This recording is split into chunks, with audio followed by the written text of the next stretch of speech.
حضور نے فرمایا کہ تم میں سے بہتر وہ ہے جو لوگوں کے لیے نفع مند ہے، وہ والا مزاج نہیں بلکہ کچھ لینے کا۔ تو حضور علیہ السلام کو اللہ تعالیٰ نے رحمت بنا کر بھیجا۔ اس رحمت کاملہ ہی کی وجہ تھی کہ حضور نہ ظاہری طور پر بھی لوگوں کے جو روزمرہ کے معاملات تھے اس میں بھی بڑی خیر خواہی کے جذبات رکھتے تھے۔ نبی پاک علیہ السلام عام لوگوں کے بیچ اٹھتے بیٹھتے، ان کے ساتھ کھاتے پیتے۔ سرور کائنات کا طریقہ یہ ہوتا کہ اگر غلاموں میں سے کوئی بیمار ہو جاتا تو تیمارداری کرنے تشریف لے جاتے، صبر کی نصیحت کرتے، اللہ کے حبیب علیہ السلام اس کے لیے مناسب دوا بھی تجویز کرتے، دعا بھی فرماتے۔ حضور نے فرمایا اگر تم میں سے کسی شخص کہ ہاں کوئی خوشی کا موقع ہو تو وہ مختار ہے، دعوت دے نہ دے، لیکن اگر کسی کا انتقال ہو جائے تو مجھے خبر ضرور دینا، میں جنازے پڑھنا چاہتا ہوں۔ ایک مقام ایسا بھی آیا کہ جہاں میرے نبی پاک علیہ السلام نے فرمایا اگر میرا کوئی امتی دنیا سے چلا جائے اور ترکہ چھوڑ کے جائے، جائیداد چھوڑ کے جائے، مال و اسباب چھوڑ کے جائے تو وہ اس کی اولاد میں بانٹ دینا، لیکن اگر اس کے ذمے قرضہ ہو تو میرے پاس آ جانا، میں اس کا قرض ادا کر دوں گا۔ نبی پاک صلی اللہ تعالیٰ علیہ وسلم نے اپنی رحمت کے ساتھ امت کو جو حصہ عطا فرمایا اور جس طرح سے حضور سید عالم صلی اللہ تعالیٰ علیہ وسلم نے ہمیں یہ اسباق پڑھائے، اس طرح ہونا نہیں چاہیے تھا جو ترتیب آج دنیا میں لگ گئی ہے اور جس انداز میں مسلمان اپنے صبح و شام گزار رہا ہے۔ آپ یقین کریں کہ کبھی کبھی یوں محسوس ہوتا ہے کہ جیسے خالص رشتوں کا ہونا اور اخلاص کا موجود ہونا اور للہیت کا نصیب ہونا یہ شاید کوئی بے موسمہ سا پھل ہو گیا ہے۔ شاید یہ کہ اب ڈھونڈنے سے، تلاش کرنے سے بھی ایسی چیزیں میسر نہیں آئیں گی کہ لوگ اللہ تعالیٰ کی رضا کو پیش نظر رکھیں۔ اور پھر اب تو اس طرح کا ماحول ہو گیا ہے کہ چونکہ زیادہ لوگ جھوٹ بولتے ہیں اللہ ماشاء اللہ، تو بیچ میں سچ بولنے والا عجیب لگتا ہے۔ چونکہ زیادہ دکانداری ہوتی ہے تو کوئی اخلاص کا مظاہرہ کرتا ہے تو وہ عجیب لگتا ہے۔ چونکہ زیادہ اللہ معاف فرمائے کہ دھوکہ دہی کا بازار گرم ہے تو اب یوں محسوس ہوتا ہے کہ جیسے کوئی بندہ کہہ رہا ہے میں صحیح سے چلوں گا تو لوگ سمجھتے ہیں شاید کوئی اداکاری کر رہا۔ حضور علیہ السلام نے جو لوگوں کے حق میں اپنی طبیعت میں نرمی پیدا کی، آپ یقین کریں بڑے سارے لوگوں سے ملنے کو جی چاہتا ہے لوگوں کا، ان کے پاس جانے کو، بیٹھنے کو، من کی باتیں کرنے کو۔ بہت سارے لوگ ایسے ہوتے ہیں جن کے بارے میں ہماری خواہش ہوتی ہے کہ بندہ بڑا اچھا ہے، لیکن اس کے پاس اگر چل کے جائیں گے تو ہمارے سٹیٹس کا کیا بنے گا؟ اگر ہم جا کے اس کی مجلس میں بیٹھ گئے تو وہ جہاں ہم خود میرے مجلس تھے اس کا کیا بنے گا؟ اگر ہم کسی شخص کی طرف بڑھ گئے، آگے بڑھ کے ہم نے 2 قدم آگے جا کے گرم جوشی سے اس کا استقبال کیا تو کوئی شخص یہ نہ سمجھ بیٹھے کہ یہ تو کوئی لو سٹینڈرڈ رکھتا ہے۔ ہم نے وہ اس طرح کے بیج بوئے ہیں انانیت کے کہ ڈھیر ساری تکلیف لوگوں کو ہماری وجہ سے ہوتی ہے۔ بہت سارے لوگ آزمائش کا شکار ہوتے ہیں، بعض لوگ آ جائیں، لوگ ڈھب سے کھانا نہیں کھا پاتے، لیکن وہ خاص رحمت اور وہ خاص نرمی جو نبی کریم نے ہمیں عطا فرمائی ہے، یار یہ کتنا، میں آپ کو ذاتی بات بتاتا ہوں، اپنے مخالف کو، گالی دینے والے کو، زندگی کے کسی کونے میں برا کہنے والے کو معاف کرنا بڑا مشکل کام ہے۔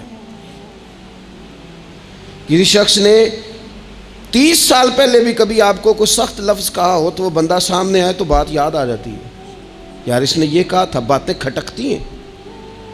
کسی مقام پر کھڑے ہو کر کسی جگہ پر کسی بندے نے آپ کو تکلیف دی ہو، بندہ اس جگہ پہ آئے تو وہ چیز کھٹکتی ہے، لیکن یہ اعزاز صرف رحمت للعالمین محبوب کا ہے کہ حضور کے سامنے جب وہ لوگ پیش ہوئے حضرت وحشی جیسے کہ جنہوں نے پورا وجود کاٹ دیا تھا حضرت امیر حمزہ کا اور کان ناک آنکھیں نکال دی تھی، انہوں نے آ کے عرض کی حضور ہمارے جیسے گناہ گار بھی آئیں تو معافی ہو جاتی ہے؟ فرمایا ہو جاتی ہے تو پڑھ کلمہ، ہم فوراً ہی معاف کر دیں گے۔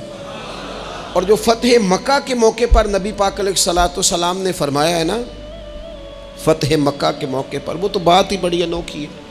انہوں نے کہا تھا آپ ہم سے کیا سلوک کرنے والے ہیں؟ تو فرمایا سلوک کیا کرنا ہے، جو پیچھے ہو چکا ہے نا اس کا ذکر بھی نہیں کرنا، کتاب کے پچھلے صفحے پلٹنا ہی نہیں، یاد ماضی یہ عنوان چھیڑنا ہی نہیں، جو ہو گیا سو ہو گیا۔ یہ خاص رحمت کاملہ اللہ تعالیٰ نے اگر عطا فرمائی ہے تو میرے اور آپ کے پیارے رسول ہی کو عطا فرمائی ہے۔ یہ خاص جذبات اور یہ خاص کیفیات حضور نا، دیکھو ماں باپ جو ہوتے ہیں نا اولاد کے حق میں بڑے شفیق ہوتے ہیں۔ میں بڑی ذمہ داری سے بات کرنے لگا ہوں، ماں باپ کے ساتھ اگر کوئی سب سے بڑھ کے زیادتی کرتا ہے تو کرتی بھی اولاد ہی ہے۔ بڑا کچھ کر جاتے ہیں بچے، بعض ایسی باتیں بھی کر جاتے ہیں کہ جو اسے نہیں کرنی چاہیے، لیکن کہو نہ والد صاحب سے کنارہ کر دیں بچے سے، جس کے 9 بیٹے بھی ہیں اسے بھی کہو نا کہ تو کر ذرا کنارہ کر کے دکھا، نہیں کر سکتا۔ وہ شفقت پدری جو رب نے اس کے سینے میں رکھ دیا وہ کیسے نکالے گا؟ 20 دفعہ غصہ آیا تو اس نے پلان کیا کہ آج کے بعد نہیں، ختم، اب میں نے بتانا ہے اس کو کہ کس طرح کوئی کسی کے ساتھ زیادتی کرتا ہے، لیکن 1 گھنٹہ بھی نہیں تیرا گزرا، کیونکہ شفقت پدری ہے۔ خدا را یہ میرا اور آپ کا سب کا معاملہ، اس کو سمجھیے گا، شفقت پدری۔ اگر مرشد ہو نا کبھی مرشد کریم، تو پرخشیں اڑا دینے والوں کو بھی سینے سے لگانے کا حوصلہ رکھتا ہے، چونکہ وہ شیخ جو ہے اس کا دل جو بڑا ہے۔ کئی دفعہ سارا سینہ چھلنی ہوتا ہے پر اس سینے چھلنی کرنے والوں کو بھی سینے سے لگانا پڑتا ہے، اس لیے کہ دل دریا سمندروں ڈونگے کون دلاں دیاں جانے، 14 طبق دلے دے اندر تے تمبو وانگوں تانے۔ مشکل کام ہے استاد صاحب، وہ مطلب ہم نے یہ دیکھا ہے کہ بچے کو اٹھانے کے لیے والد آ گئے کہ نہیں جی نہیں ہم نے نہیں پڑھانا، تو استاد صاحب کہنے نے او میں بڑی محنت کی تھی جی ہم تے چل گیا ہے 6 مہینے ویکھو تے صحیح، میں نے بڑی مشقت کی ہے، یہ راہ میں نہ اسے لے جاؤ۔ میں نے تو کئی ناشتے نہیں کیے کہ کلاس میں پہنچنا تھا، کئی دفعہ میں نے کھانا چھوڑ دیا کہ مجھے دیر ہو گئی تھی، نہ لے کے نہ جاؤ، میری مشقت ہے۔ یہ میں آپ کو وہ والی مثالیں دے رہا ہوں جو صرف میرے اور آپ کے عقل کے قریب ہیں۔ جب تیری 20 غلطیوں سمیت تیرا والد، تیری ماں، تیرے مرشد، تیرے استاد، تیرے بزرگ، تیرا بڑا بھائی تجھے قبول کر لیتے ہیں نا، تو بس سمجھ لے یہ جتنا بھی پیار کرتے ہیں یہ سارا ایک قطرہ ہے، اور محبوب جو محبت کرتے ہیں اس میں سارے دریا سما جایا کرتے ہیں۔ رسول پاک جو پیار کرتے ہیں نا، نبی کریم جو محبت کرتے ہیں، حضور، اور حضور کو سب سے زیادہ غم کیا رہتا تھا؟ روزی روٹی کا نہیں، اس کا بھی بندوبست کیا، تعلیم و تعلم کا بھی بندوبست کیا۔ حضور کا سب سے بڑا احساس یہ تھا کہ میری امت دوزخ سے بچ جائے، جنت میں جائے، گمراہ عقائد سے باہر آئے، راہ حق انہیں نصیب ہو۔ اس کے لیے نبی پاک جد و جہد کرتے۔ حضور کو روڑے مارنے والے، پتھر مارنے والے، کانٹے بچھانے والے، گردن پہ اوجڑیاں رکھنے والے رات کو سکون سے سو جاتے، اور نبی پاک انہی لوگوں کے لیے رات کو ہاتھ اٹھا کے ہدایت کی دعائیں کرتے رہتے۔ وہ روڑے مار کے سو گئے جا کے، اور جس نے روڑے مارے ہیں وہ نبیوں میں رحمت لقب پانے والا، مرادیں غریبوں کی بر لانے والا۔ اور کسی نے کہا تھا لے کے پہلو میں غم امت نادار آئے، لے کے پہلو میں غم امت نادار آئے۔ وہ دیکھو امتی امتی کہتے ہوئے سرکار آئے۔ وہ دیکھو نا، امتی امتی کہتے ہوئے، لے کے پہلو میں غم امت نادار آئے۔ حضور کے پہلو میں غم ہے امت، یا اللہ مہربانی فرما، یا اللہ مہربانی فرما۔ اور صبح قیامت بھی ہم سب لوگ نا لائق لوگوں سے اپنا تعلق بناتے ہیں۔ میں نے دیکھا ہے کہ ساری زندگی کا رشتہ ہے۔ وہ کسی نے کہا تھا کہ کوئی بندہ مجھے ایسا چاہیے کہ میں اس سے جھوٹ بھی بولوں تو وہ مجھ سے سچ بولے۔ کچھ لوگ ایسے چاہیے ہوتے ہیں نا زندگی میں کہ وہ توأن و کرہن ساتھ ہی رہے، لیکن یہ ہوتا نہیں، مشکل کام ہے۔ لوگ کہتے ہیں اگر لائق ہے تو میرا ہے، نالائق ہے تو پھر میرا بنتے نہیں. یقین کریں آپ سے زندگی میں کوئی خطا ہو گئی کو آپ کا بننے کو تیار نہیں ہوتا, کہتا میرا نہیں تعلق بھائی, میں اس کے لین دین کا بالکل ذمہ دار نہیں, میرا اس کا کوئی رشتہ نہیں, تو جان یہ جان, کاٹ دیا. اور اگر گناہ ہو گیا, غلطی ہو گئی, انسان سے ہو جاتی ہے, اپنی ساری غلطیوں سمیت اپنے آپ سے پیار ہے, اور دوسرے سے ایک ہو جائے تو. لیکن کچھ لوگ ایسے ہوتے ہیں, حضور غوث پاک کے مدرسے کے اساتذہ نے کہا تھا حضور سبق بانٹنے ہیں, پیریڈ لگانے ہیں, آپ کو کون سی کتاب دے دیں, فقہ, اصول, تفسیر, حدیث, کیا پڑھائیں گے؟ تو آپ فرمانے لگے نہیں, تو مجھے سبق نہ کوئی دو, تم اس طرح کی تقسیم کرو کہ لائق بچے سارے تم رکھ لو, نالائق سارے مجھے دے دو. حضور علیہ الصلوۃ والسلام نے فرمایا قیامت کے دن جو بڑے بڑے گناہ گار ہوں گے نا, بڑے بڑے, وہ میری چادر کے نیچے چھپے ہوئے ہوں گے. چور حاکم سے چھپا کرتے ہیں یا اس کے سوا, تیرے دامن میں چھپے چور انوکھا تیرا. اور حضور ہمارے وکیل نہیں, حضور ہمارے شفیع ہیں, حضور ہماری وکالت نہیں کریں گے, حضور ہماری شفاعت کریں گے. وکیل وہ ہوتا ہے جو کٹہرے میں کھڑا ہو کے جج صاحب سے کہتا ہے اس نے کوئی جرم نہیں کیا, بلا وجہ الزام لگایا گیا ہے, اس نے کوئی خطا نہیں کی, یہ ذاتی اناد پال رہے ہیں, یہ بندہ ہی بڑا اچھا ہے, یہ تو تھا ہی نہیں موقع پہ, اس نے تو کیا ہی کچھ نہیں, وکالت کرتا ہے اسے معاف کر دو, یہ وکیل ہوتا ہے. اور شفیع وہ ہوتا ہے جو کہتا ہے اس نے سارا کچھ ہی کیا ہے پر میں جو آ گیا ہوں, سارے جرم اس نے کیے ہیں پر میں آ گیا ہوں نا, میرا آنا دیکھا جائے اور اسے معاف کر. تو نبی کریم علیہ الصلوۃ والسلام نے خاص, اور پھر کچھ ایسی چیزیں جو بالکل سادی تھیں, اس کا بھی نبی پاک صلی اللہ تعالیٰ علیہ وسلم نے لوگوں پر بوجھ نہیں ڈالا. حضرت سیدنا ابن مسعود رضی اللہ تعالیٰ عنہ فرماتے ہیں, مسلم شریف میں موجود ہے, کہتے ہیں حضور ہمیں کبھی کبھی واز سنایا کرتے تھے, ہر روز تقریر نہیں سناتے تھے. یا رسول اللہ صلی اللہ علیہ وسلم ہمارا دل کرتا ہے, فرمایا میں نہیں چاہتا کہ تم تکلیف میں آ جاؤ. حضور فرماتے ہیں میں لمبی نماز پڑھانا چاہتا ہوں, پیچھے سے کوئی بچہ رو پڑتا ہے, میں اللہ کی نماز مختصر کر دیتا ہوں. نبی پاک صلی اللہ تعالیٰ علیہ وآلہ وسلم کی عادت مبارکہ تھی, حضور سواری پہ چل رہے ہوتے تھے تو کوئی غلام ساتھ چلنا چاہتا تھا تو فرماتے تھے تو میرے ساتھ آ کے سواری پہ بیٹھ جا. یا رسول اللہ میں آپ کے ساتھ نہیں بیٹھ سکتا, میں تقاضا ادب ہے کہ میں آپ کے ساتھ نہ بیٹھوں. تو حضور فرماتے پھر واپس چلا جا, میری طبیعت گوارا نہیں کرتی کہ میں سواری پہ چلوں اور میرے ساتھ جو لوگ ہیں وہ پیدل سفر کریں. احساسات, جذبات, محبوب کریم کو اللہ تبارک و تعالیٰ نے جو دل عطا کیا, آپ دیکھیں چھوٹے چھوٹے بچوں, وہ ہمارے ہاں نا جی بزرگ ناراض نہ مجھ سے ہو جائیں, ہمارے ہاں بزرگ بعضوں کا شکوہ کرتے ہیں, کہتے ہو کاکا ادھر آئے نا, تو میرے نہ سلام نہیں لئی. بھئی آپ لے لیتے سلام, یہ کچھ جھگڑے والی بات ہے, آپ سلام کر دیں. رسول پاک کی عادت مبارکہ تھی کہ چھوٹے چھوٹے بچے گلیوں میں ہوتے تو حضور آگے بڑھ کے خود انہیں سلام کہتے, ان کے سروں پہ دست شفقت پھیرتے, ان کی چھوٹی چھوٹی باتیں سنتے, ان کے سوالات کے جواب ارشاد فرماتے.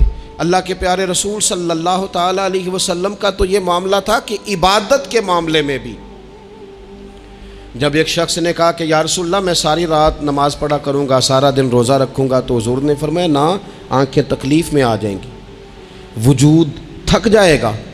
ایک سرکار کی زوجہ محترمہ ام المومنین نے رسی باندھ لی تھی مسجد نبوی میں کہ میں جب تھک جاؤں گی تو ٹیک لگا لوں گی, پر میں نے پڑھنی ساری رات ہے نماز.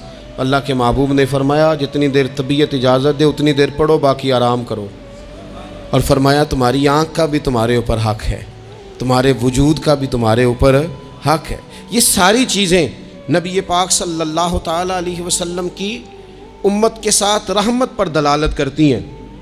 اسی طور پر آپ دیکھیں کہ نبی کریم علیہ السلام نے 2-3 دن تراویح پڑھی, پھر صحابہ جمع ہو گئے, زیادہ لوگ آ گئے تو سرکار اندر سے باہر ہی نہیں آئے, حجرے میں رہے. فجر کے وقت آئے تو فرمایا مجھے پتہ تھا تم سارے انتظار میں ہو اور تم نے دیر تک میرا انتظار کیا, میں جان بوجھ کے نہیں آیا. کیوں نہیں آئے یا رسول اللہ صلی اللہ تعالیٰ علیہ وسلم؟ تو حضور فرمانے لگے اس لیے نہیں آیا کہ اگر میں آ جاتا اور کچھ دن مستقل یہ نماز پڑھتا تو میرے دل میں خیال آیا کہیں رب کریم اسے فرض نہ کر دے. تمہیں مشقت ہوگی، تمہیں تکلیف ہوگی، لہٰذا میں حضور دل چاہ رہا ہے نفلی عبادت کو، اس لیے نہیں کر رہے کہ امت پر کہیں ضروری ہو جائے۔ حضرت سیدنا عباس فرماتے ہیں کہ ایک انصاری صحابی رات کو مسجد نبوی شریف میں داخل ہوئے، ان دنوں جن دنوں وہ بدر کے قیدیوں کو لایا گیا تھا، تو ان قیدیوں کو رسیاں صحابہ نے زور سے باندھ دی تھی، تو کہتے ہیں کہ میں نے دیکھا نبی کریم علیہ السلام بڑی بے چینی کے عالم میں کبھی ادھر جاتے کبھی ادھر آتے۔ میں نے عرض کی یا رسول اللہ صلی اللہ تعالیٰ علیہ وسلم خیریت ہے؟ تو حضور نے فرمایا ان قیدیوں میں میرے چچا جناب عباس بھی ہیں، وہ ہائے ہائے کرتے ہیں تو مجھے نیند نہیں آتی۔ چلو زیادہ نہیں تو تھوڑا احساس کبھی چچا کا بھی پیدا کرنا چاہیے۔ ویسے چچا چاند نہیں ہوتا، چندہ ہمیشہ ماموں نہیں ہونا ہے۔ چچا جتنا مرضی بھی خوبصورت ہو بیچارہ چاند ہو سکتا نہیں، چندہ ماموں نہیں ہونا ہے، پکی بات۔ تو کبھی چچا کا بھی احساس کرنا چاہیے۔ نبی کریم علیہ السلام نے فرمایا چچا ہائے ہائے کرتے ہیں تو مجھے نیند نہیں آتی۔ وہ انصاری صحابی فرماتے ہیں کہ میں دوڑا گیا اور میں نے جا کے معلومات کی کہ حضرت عباس رضی اللہ تعالیٰ عنہ کو کہاں باندھا گیا ہے۔ فرماتے ہیں میں جا کے حضرت عباس کی رسیاں ڈھیلی کر کے آیا تو وہ سکون میں آ گئے۔ تو آ کے حضور علیہ السلام کو میں نے دیکھا تو سرکار بھی زمین پر بیٹھ گئے، لیکن ابھی چہرے پر بے چینی باقی تھی۔ میں نے عرض کی حضور میں رسیاں ڈھیلی کر رہا ہوں جناب عباس کی، آپ آرام سے سو جائیں۔ تو یہاں تک نہیں یہ رحمت رکتی، یہ رحمت کسی مقام پر محدود نہیں ہوتی۔ میرے کریم کا کرم ہمیشہ برستا ہے تو بغیر رنگ و نسل ہر جگہ برستا ہے۔ حضور علیہ السلام نے فرمایا صرف عباس نہیں، جا سارے قیدیوں کی رسیاں ڈھیلی کر کے آ، سب کو یہ کون لوگ ہیں؟ یہ بدر میں پھول لے کے آئے تھے، یہ گجرے لے کے آئے تھے پھولوں کے، خوشبو کا تحفہ دینے آئے تھے، یہ تو تلواریں لے کے آئے تھے۔ لیکن یہ اعزاز ہے میرے نبی پاک کا کہ اللہ نے حضور کو رحمت للعالمین بنایا ہے۔ دلوں کے اندر اتنی گنجائش رسول پاک نے پیدا کی، فرمایا سب کہ رسیاں ڈھیلی کرو تاکہ میں آرام سے سو جاؤں۔ طبیعتوں کی سختی، مزاجوں کا تلخ پن، اپنی ذات کے خول میں بند ہو کے زندگی گزار دینے والے لوگ، اپنے آپ سے شروع ہو کر اپنے آپ پر ختم ہو جانے والا مزاج، جو میں سوچ رہا ہوں، جو میں دیکھ رہا ہوں، جو میری طبیعت فیصلہ کر رہی ہے، جس اینک سے میں معاشرے کو پڑھ رہا ہوں سارے معاشرے کو اسی طور پہ میں لے کے چلوں گا، یہ سوچیں درست نہیں۔ ہم نبی کریم علیہ السلام کے ماننے والے ہیں، ہمیں ان ساری باتوں کا خیال اور ادراک کرنا پڑے گا کہ جو ہمیں ہمارے رسول پاک نے سکھائی ہے۔ انسان پر بعض اوقات کچھ لوگ اس طرح کا بھی اس کے ساتھ رویہ اختیار کرتے ہیں کہ رد عمل کے طور پر کچھ کہنا پڑتا ہے۔ بعض لوگ سخت سست کہہ دیتے ہیں رد عمل کے طور پر، خود اس طرح کے نہیں ہوتے، لیکن تانگ آمد بجانگ آمد۔ تو ایک دفعہ جب بڑی سخت تکلیف دی کفار نے تو صحابہ نے عرض کی یا رسول اللہ ان کے لیے دعا کریں یہ تباہ ہو جائیں۔ تو محبوب نے خود ان لفظوں کے ساتھ جواب دیا، فرمایا اللہ نے مجھے لعنت ملامت والا نہیں بنا کے بھیجا، مجھے رحمت للعالمین بنا کے بھیجا۔ انہیں ہر وقت تانے دیتے رہنا، ہر وقت کھڑے رہنا، یہ دیکھیں نا میرے ملک کا ماحول کیا بنا ہوا ہے، رائے کا اختلاف ہی ہے نا، لیکن جو دھینگا مشتی روز ہوتی ہے اور جو دھما چوکڑی روز مچائی جاتی ہے، روز جو نئی سے نئی کہانی پنپتی ہے، ملک کے اندر کوئی شخص ایسا نہیں رہ گیا، کوئی ادارہ ایسا نہیں رہ گیا جس کے بارے میں ہمارے دل بالکل صاف ہوں۔ اس لیے کہ ہم نے مزاج اس طرح کا بنا لیا ہے، ہم نے اینک اس طرح کی لگا لی ہے، لہجے اس طرح کے بنا لیے۔ حضور سید عالم علیہ السلام نے ایک دن فرمایا تھا مجھے کسی صحابی کے بارے میں کوئی بات نہ پہنچانا، کسی کی غلطی آ کے ڈائریکٹ مجھے نہ بتانا، میرے سامنے کچھ بھی ایسا نہ کرنا۔ یا رسول اللہ کیوں؟ فرمایا میں چاہتا ہوں میرے دل میں سب کے لیے گنجائش ہے تو گنجائش ہی رہے، لوگوں کو خوش گمان رہنے ہی نہیں دیا جاتا، اچھی سوچیں پیدا کرنے کے موقع ہی نہیں دیے جاتے۔ وہی بدگمانیاں ہیں، وہی ماحول کے اندر شدت ہے، وہی انداز ہمارا اس طرح کا ہے، اور وہی کچھ ہم کر رہے ہیں، اور سارے ہیں کہ ایک ہی لاٹھی کے ساتھ ہانکے جا رہے ہیں۔ خدا را چیزوں کو دیکھیں اور غور کریں کہ ہم نبی پاک صاحب لولاق سید عالم صلی اللہ تعالیٰ علیہ وسلم کے ماننے والے ہیں۔ پھر ایک اور بات، حضور کی رحمت چونکہ کامل ہے تو حضور علیہ السلام کا ایک طریقہ ہے، دنیا میں دو طرح سے لوگ اپنا آپ ثابت کرتے ہیں۔ ایک پورے ماحول میں لوگ اندھیرا کرنا چاہتے ہیں تاکہ میں صحیح طرح چمک جاؤں، وہ پھر بتاتے ہیں کہ اس وقت دنیا میں کوئی آدمی بھی میرے سوا ٹھیک نہیں ہے۔ کسی کا بھی تذکرہ ان کے سامنے کیا جائے تو ایک دو چار کمزوریاں اس کی وہ بتا دیتے ہیں، چونکہ وہ فل اندھیرا کرنا چاہتے ہیں اور سمجھتے یہ ہیں کہ جب میں اندھیرا کروں گا تو پھر میں زیادہ چمک جاؤں گا۔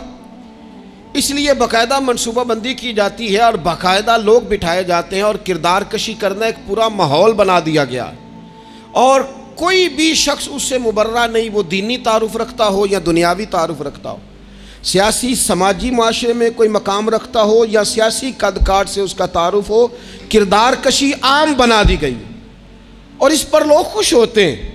میرے بھائیوں، نبی کریم نے بھی اپنا اثبات کیا ہے، لیکن رسول پاک کا طریقہ یہ نہیں ہے کہ کسی دوسرے کی نفی کر کے ہی اپنا اثبات ہوتا ہے۔ قرآن تو نبی پاک پہ نازل ہوا ہے نا، حضور قرآن لے کے آئے ہیں، پر اس قرآن میں تو حضرت موسیٰ کی تعریفیں بھی ہیں، حضرت عیسیٰ کے تذکرے بھی ہیں، جناب عیسیٰ کے معجزات بھی ہیں، اس میں تو حضرت نوح کا ذکر بھی ہے، اس میں تو حضرت آدم کا ذکر بھی ہے، اس میں تو حضرت یوسف علیہ السلام کے حسن و جمال اور کمال کے تذکرے، اس میں تو جناب لقمان حکیم کی حکمت اور دانائی کی بات ہے، اس میں تو حضرت خضر کا تذکرہ ہے۔ اس قرآن مجید کے اندر تو اولیاء اللہ کی شان ہے، اس میں تو ماں باپ کی فضیلت ہے، اس میں تو پڑوسیوں کی بات ہے۔ اس قرآن مجید نے تو غریب کی بات کی، یتیم کی بات کی، بیوہ کی بات کی۔ تو رسول کریم نے بتایا کہ دوسروں کو پیچھے کر کے اپنے آپ کو آگے نہیں کیا جا سکتا، تم سب کو ساتھ لے کے چلو، تمہیں اللہ امامت عطا فرما دے گا۔ حضور نے تعارف کرایا اپنی امت کو سارے نبیوں کا، رسولوں کا، حضور نے ان کے تذکرے کیے، احادیث میں ان کے تذکرے ہوئے، حضور نے ہر ایک کی شانیں بلند کر کر کے بیان کی اور فرمایا کسی نبی کی بات میرے ساتھ ملا کر اس طرح نہ کرنا کہ ان کی کسر شان ہو جائے معاذ اللہ، میرا اور اس کا تقابل اس طرح نہ کرنا کہ وہاں کسر شان۔ وہ کسی نے میرے اعلیٰ حضرت کے سامنے کہا تھا نا، شان یوسف جو دبی وہ بھی اسی در پہ دبی، تو اعلیٰ حضرت کہنے لگے حضور تو کسی کو دبانے آئی نہیں، یہ تو کیا بات کر رہا ہے، تو کہہ شان یوسف جو بڑی وہ بھی اسی در سے بڑی، یہ کہہ کہ نبی پاک تو عزتیں دینے آئے، ہر ایک کی قسمت میں حضور نے عزت لکھی۔ کہا باپ راضی ہو گیا تو رب راضی ہو گیا، فرمایا ماں کے قدموں کے نیچے جنت، بہنوں کی بیٹیوں کی پرورش جو کر کے آئے گا میرے ساتھ جڑ کے انگلیوں کی طرح جنت میں جائے گا۔ فرمایا تم میں سب سے بہتر وہ جو اپنے گھر والوں کے لیے، اپنی بیوی کے لیے بہتر، میں تم سب سے زیادہ اپنے گھر والوں کے لیے بہتر۔ فرمایا پڑوسی سے حسن سلوک کرنے والوں یاد رکھنا کہ اس کے تو حق اتنے زیادہ ہیں کہ ڈر ہے کہ کہیں وراثت میں شامل نہ کر دیا جائے۔ نبی پاک علیہ السلام نے فرمایا جو بی بی صرف حاملہ ہو، حاملہ، اسے رب کی بارگاہ میں اتنا ہی اجر ملتا ہے جتنا تلوار لے کے جہاد کرنے والے کو ثواب ملتا ہے، اور جب اس کے ہاں بچے کی ولادت ہوتی ہے اللہ اسے شہید جتنا درجہ دیتا ہے، اور جب وہ بچے کو دودھ پلاتی ہے تو ایک ایک گھونٹ کے بدلے رب غلام آزاد کرنے کا ثواب عطا کرتا ہے۔ یا رسول اللہ اسی کی صرف شان ہے؟ فرمایا نہیں، آدمی کے بال سفید ہو جائیں، مومن مسلمان سفید بالوں والا، اگر تم نے اس کی عزت کی تو سمجھ لینا تم نے اپنے رب کا احترام کیا ہے۔ یا رسول اللہ تاجر؟ تو فرمایا سچ بول کے تجارت کرنے والا تو قیامت میں نبیوں کے ساتھ ہوگا۔ یا رسول اللہ یہ عالم، یہ طلباء، یہ دور دراز سے آنے والے لوگ؟ تو محبوب نے فرمایا یہ تو کوئی ڈگری نہیں لیتے، پہلے دن ہی گھر سے نکلتے ہیں تو فرشتے پیروں کے نیچے پر بچھا دیتے ہیں۔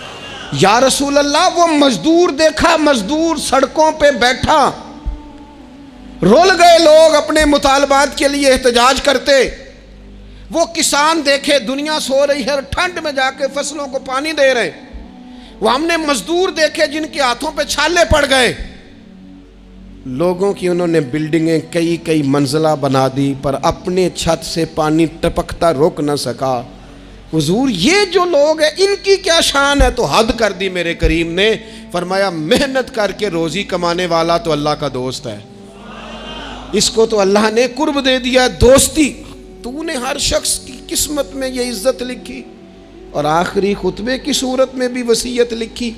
حضور نے ہر شخص کو احترام دیا، ہر ایک کو اکرام دیا۔ لوگوں کو پیچھے دھکیل کے قد اونچا نہیں ہوتا، بلکہ شمع سے جتنی مرضی شمعیں جل جائیں اس کی اپنی روشنی میں کبھی کمی نہیں آیا کرتی۔